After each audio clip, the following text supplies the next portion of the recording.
तो दोस्तों, आज इस वीडियो में मैं आपसे बात करने वाला हूं इलेक्ट्रोमोटिव फोर्स के बारे में। इसको हिंदी में वैद्युत वाहक बल भी बोलते हैं।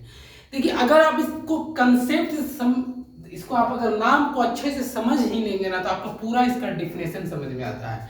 देखिए, बोलता है कि इलेक्ट्रोमोटिव फोर्स मतलब, देखिए, इलेक्ट्रोमोटिव फोर्स मतलब वैद्युत वाहक बल। मतलब वैद्युत मतलब हुआ करंट।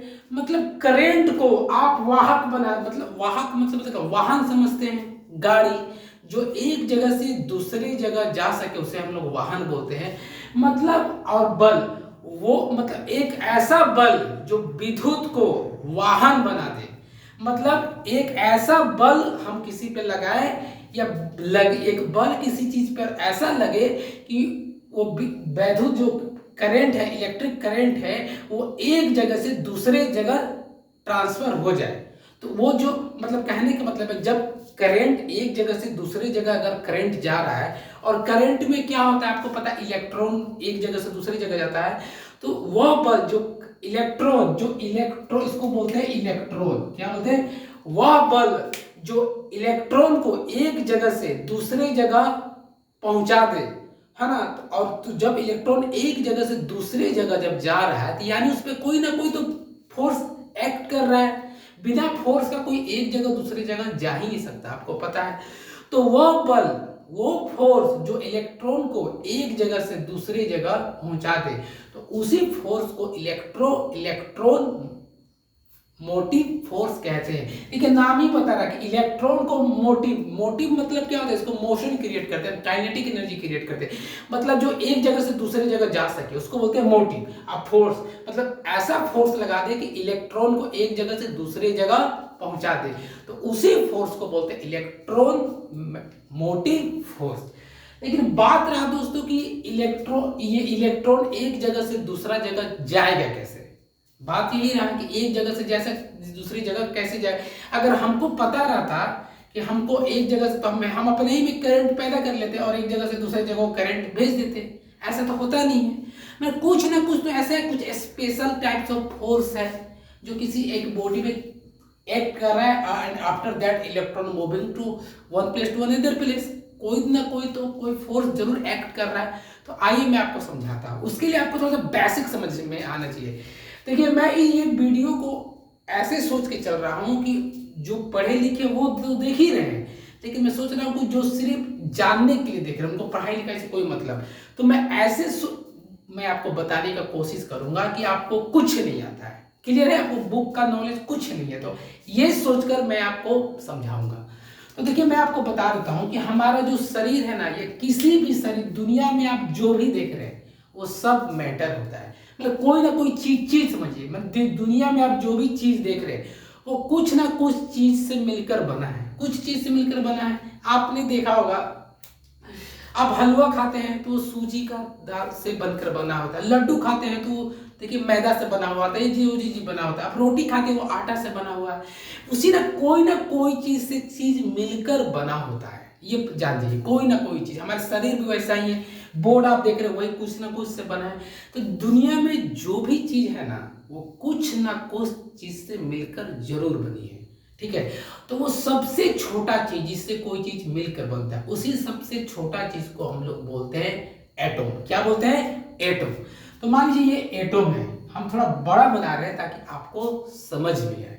क्लियर है, समझाने के लिए। तो मान लीजिए ये एटम है, ठीक है।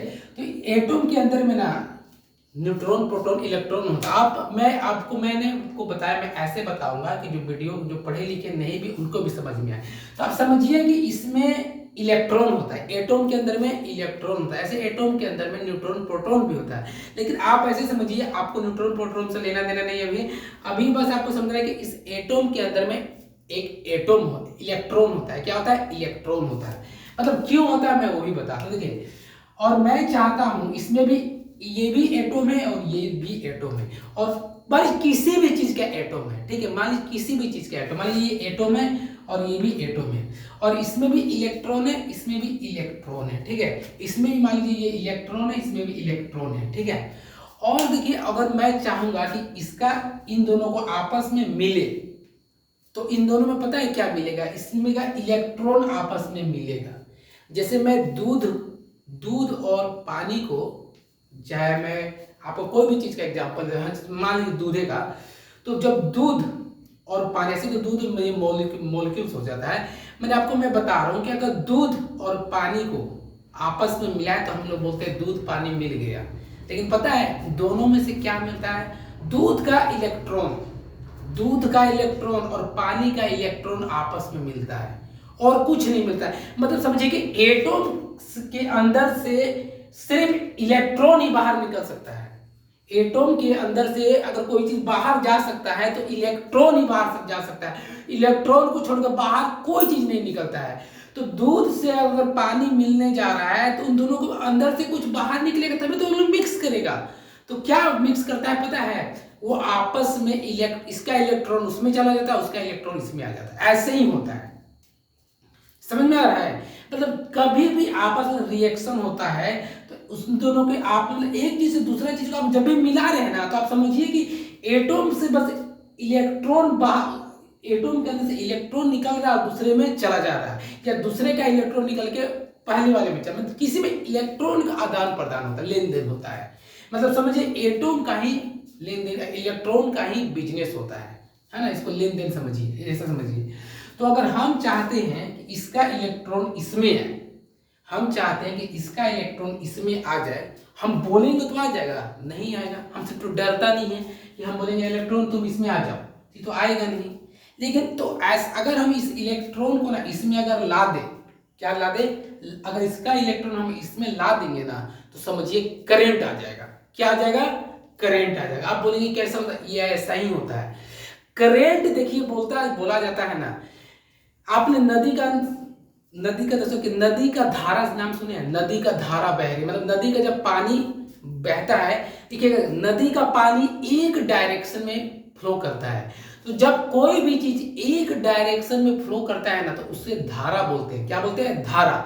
इसीलिए नदी का धारा बोलते हैं। समझ में आ रहा है? नदी का पानी एक डायरेक्शन में बहता है, इसलिए हम लोग नदी का पानी को नदी का धारा बोलते हैं कि नदी की धारा बह रही है।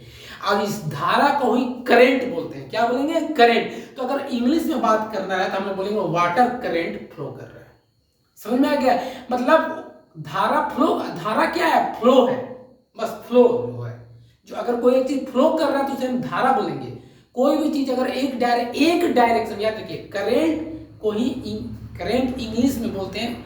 समझ में आ रहा है ना? धारा हिंदी में बोलते हैं और धारा को ही इंग्लिश में करंट बोलते हैं। तो जब एक डायरेक्शन में कोई चीज का फ्लो होता है ना, तो उसे हम करंट बोलते हैं। तो अगर इसका इलेक्ट्रॉन इसमें अगर लगातार कंटिन्यू इसमें निकल के इसमें आते जाए ना, इलेक्ट्रॉन, तो इसमें क्या हो रहा है? देखिए इलेक्ट्रॉन एक ही डायरेक्शन में, देखिए ना उधर जाए ना इधर, जब इलेक्ट्रॉन निकले इसमें से और एक ही डायरेक्शन में दूसरे एटम में पहुंचे, मतलब एक एटम से इलेक्ट्रॉन निकले और दूसरे एटम में इलेक्ट्रॉन एकदम चला जाए, तो जब कब जाएगा? जब एक ही डायरेक्शन में फ्लो करेगा। तो जब इलेक्ट्रॉन एक डायरेक्शन में अगर फ्लो करेगा ना, तो तब हम लोग इलेक्ट्रॉन को क्या बोलेंगे? तब हम इसे करंट बोलेंगे। मैंने आपको बताया कि जैसे पानी एक डायरेक्शन में फ्लो कर रहा है तो हम लोग उसे नदी का धारा बोलते हैं।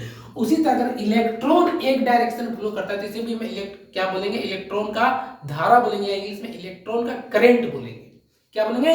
इसीलिए हम लोग बोलते हैं कि आपको इलेक्ट्रिक में करंट बह रहा है, क्योंकि इलेक्ट्रिक एक वायर है।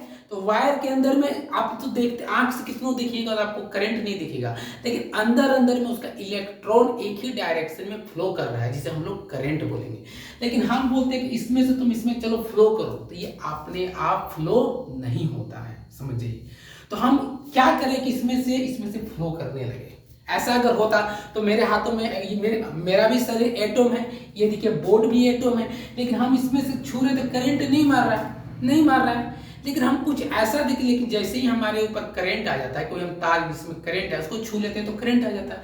तो वो हम क्या करें कि ऐसा कौन सा बल लगा दे, कि कौन सा ऐसा इलेक्ट्रोमोटिव फोर्स लगाए कि इसमें का इलेक्ट्रॉन इसमें इलेक्ट्रॉन आ जाए।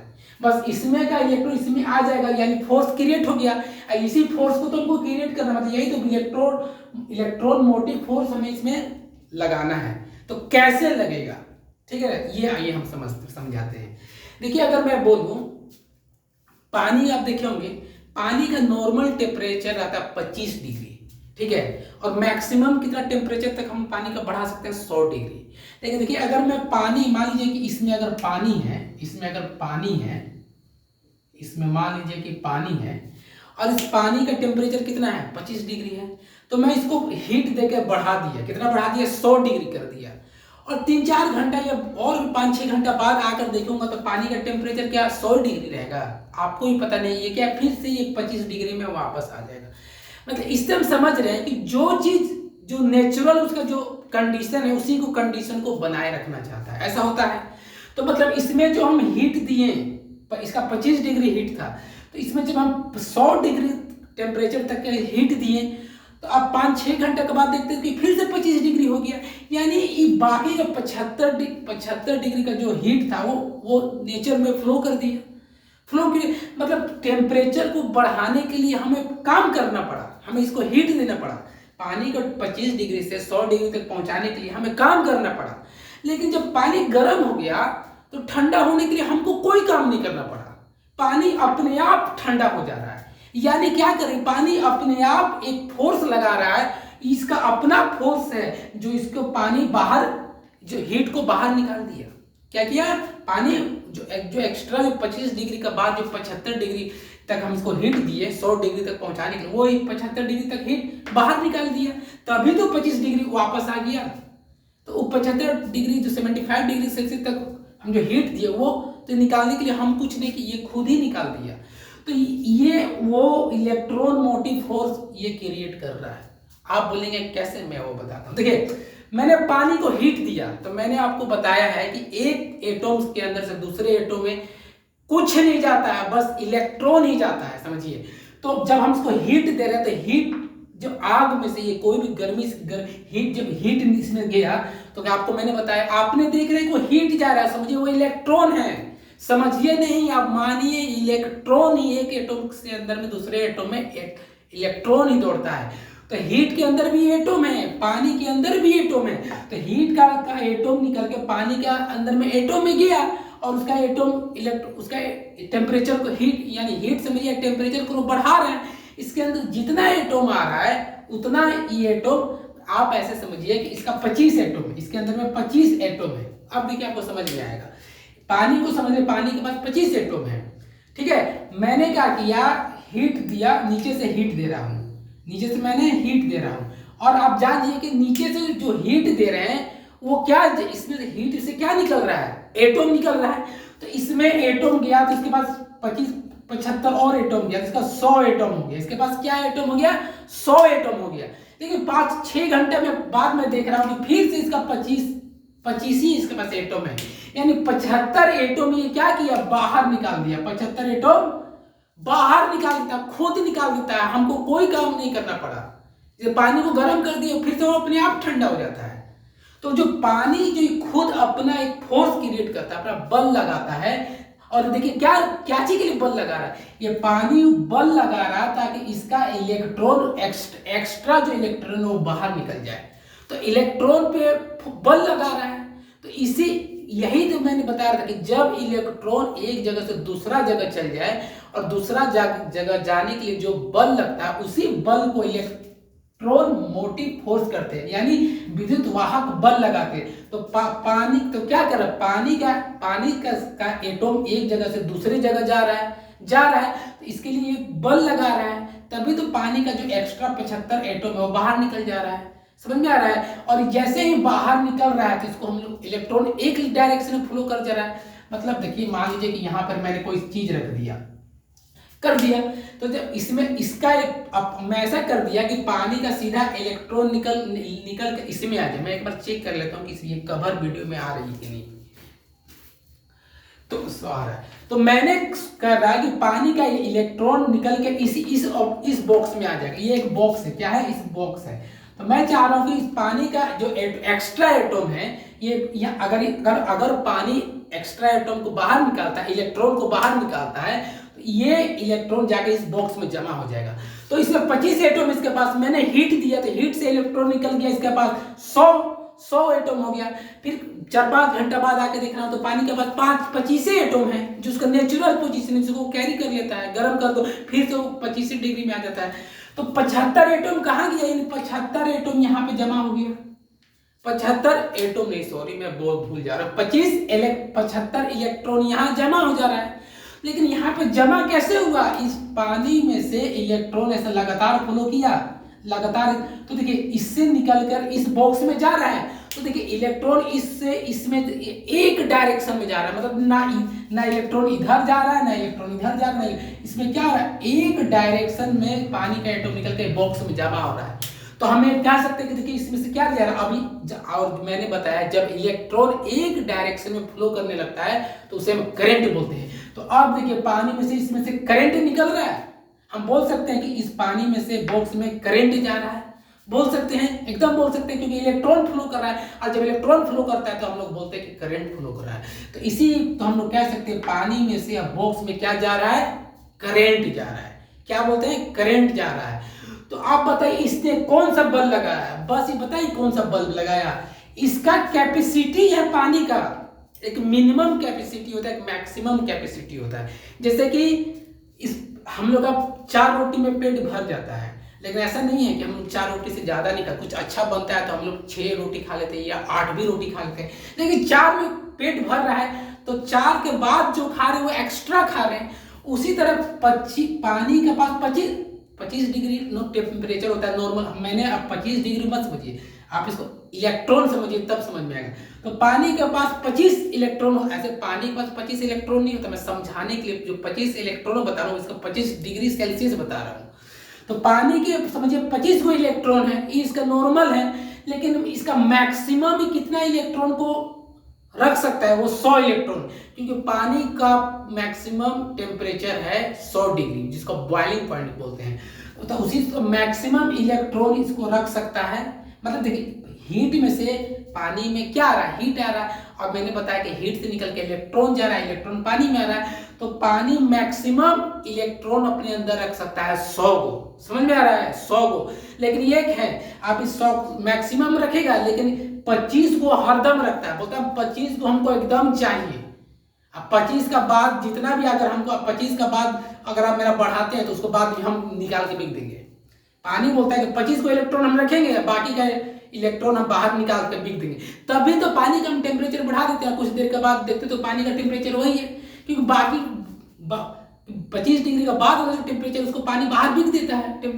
तो वही कह रहे हैं, तो 25 इलेक्ट्रॉन ही रख लेता है, अब बाकी का 75 इलेक्ट्रॉन ना बिक दिया। तो ये जो बिक रहा है यानी निकल रहा है, जब निकलेगा तो फ्लो करेगा, उसमें मोशन आएगा। तो इलेक्ट्रॉन मोशन कर रहा है फोर्स के कारण, पानी के फोर्स के कारण। तो ये फोर्स कैसे क्रिएट हो रहा है अब मैं बताता हूं। देखिए फोर्स तभी क्रिएशन होगा जब इसके जो लेब कैपेसिटी है ना, उस कैपेसिटी से आप जितना ज्यादा इसको इलेक्ट्रॉन दीजिए। मान लीजिए कि इसके पास 25 को इसका कैपेसिटी इलेक्ट्रॉन रखने का मिनिमम है कि 25 को में हम खुश हो जाए, इसका पेट भर जाता है। पानी का 25 को इलेक्ट्रॉन लेकर पेट भर गया, लेकिन इसका 30 को इलेक्ट्रॉन दिए तो कितना इलेक्ट्रॉन बाहर निकलेगा? 5 को। तो इसका पास समझिए कितना वोल्ट का पावर कितना हो गया? 5 को। 5 समझिए वोल्ट है। वोल्ट मतलब वो कैपेसिटी, इतना वोल्ट है, इतना ही हम करें। वोल्ट मतलब अमाउंट ऑफ करेंट। तो इसका पास बाहर निकालने का कितना एटम निकाल सकते? 5 को इलेक्ट्रॉन यहाँ से बाहर ये निकाल सकता है। अब मान लीजिए कि पानी में हम 50 को इलेक्ट्रॉन बिकते हैं, तो 25 को रखेगा और 25 को इलेक्ट्रॉन को बाहर निकाल देगा। उसी तरह हम इसको 100 को इलेक्ट्रॉन देते हैं, मैक्सिमम 100 को ले सकता है, तो 25 को रखेगा और 75 इलेक्ट्रॉन बाहर निकाल देगा। तो यही होता है कि मतलब देखिए अब क्या कर रहे हैं कि इन देखिए में हम इसमें ना डिफरेंस क्रिएट कर रहे हैं। ठीक है, कि इसका पास है 25 और बढ़ा दिए 100, तो 100 में से 25 गया तो कितना आया? देखिए 75। तो 75 जो है इसका वोल्ट कितना आया? वोल्ट 75 आया। और इसी को बोलते हैं इंग्लिश में पोटेंशियल डिफरेंस। मतलब पानी के पास क्षमता है कि 75 इलेक्ट्रॉन ये बाहर में बिक सकता है। मतलब इसको जितना एक्स्ट्रा इसके जरूरत से जितना ज्यादा इसको इलेक्ट्रॉन देंगे तो वो इसका क्षमता हुआ कि वो बाहर में इलेक्ट्रॉन को बाहर में फोर्स के द्वारा क्रिएट करता है। मतलब इसमें फोर्स कितना बोले ज्यादा, मतलब से 75 गो इलेक्ट्रॉन का फोर्स है जो बाहर निकाल सकता है। इस पानी में अगर 100 गो इलेक्ट्रॉन देते हैं तो हम कहेंगे कि पानी का में बल आ जाता है कि 75 गो इलेक्ट्रॉन बाहर निकालने का इसका बल आ जाता है। तो क्या हो जाएगा, इलेक्ट्रोमोटिव फोर्स इसके में आ जाता है कि 75 को इलेक्ट्रॉन बाहर निकाल सकता है। अगर इसमें 50 को इलेक्ट्रॉन दे रहे हैं तो हम कहेंगे कि इसमें इलेक्ट्रोमोटिव फोर्स 25 को इलेक्ट्रॉन बाहर निकाल सकता है। 25 को रखेगा, 25 को बाहर निकाल देगा। तो इसी को बोलते हैं इलेक्ट्रोमोटिव फोर्स। मैंने आपको एकदम नेचुरली बताया है, और यही बैटरी में भी होता है। यही बैटरी में होता है। बैटरी में क्या होता है, एक टर्मिनल, पानी को समझिए एक इलेक्ट्रोड रहता है, इलेक्ट्रोड को समझिए मतलब एक मेटल रहता है। ये एक मोटी मेटल हो गया और ये दूसरा मेटल हो गया। इस मेटल में क्या होता है कि इलेक्ट्रॉन बहुत ज्यादा कैरी कर लेता है और इसमें कम रहता है, तो ज्यादा वाला में इलेक्ट्रॉन भर देता है। और फिर इसका कैपेसिटी इलेक्ट्रोन का कैपेसिटी रहता है 10। मान लीजिए कि एक बैटरी का एक इलेक्ट्रोड का कैपेसिटी है 10 इलेक्ट्रॉन रखने का, तो हमसे 50 दे दिए तो क्या करेगा, 40 को बाहर निकालेगा। तो एक इलेक्ट्रोड 40 का बाहर निकालता है, दूसरा इलेक्ट्रोड में पकड़ लेता है, तो हमें करंट क्रिएट हो जाता है, बैटरी में ऑटोमेटिक करंट दौड़ने लगता है। यही फंडा करंट बैटरी के अंदर में यानी सेल के अंदर में होता है। तो मैंने आपको देखिए बताना चाहा कि इलेक्ट्रॉन क्या होता है, इलेक्ट्रिक क्या होता है, करंट क्या होता है, और इलेक्ट्रॉन मोटिव फोर्स क्या होता है, और इसे कैसे क्रिएट कर सकता है। मैं आपको नेचुरल ढंग से बताया। अगर मैंने कर पाया, अगर आपको समझ पाया, तो चैनल को लाइक करना, सब्सक्राइब करना। मिलते हैं इसी तरह अगले वीडियो में।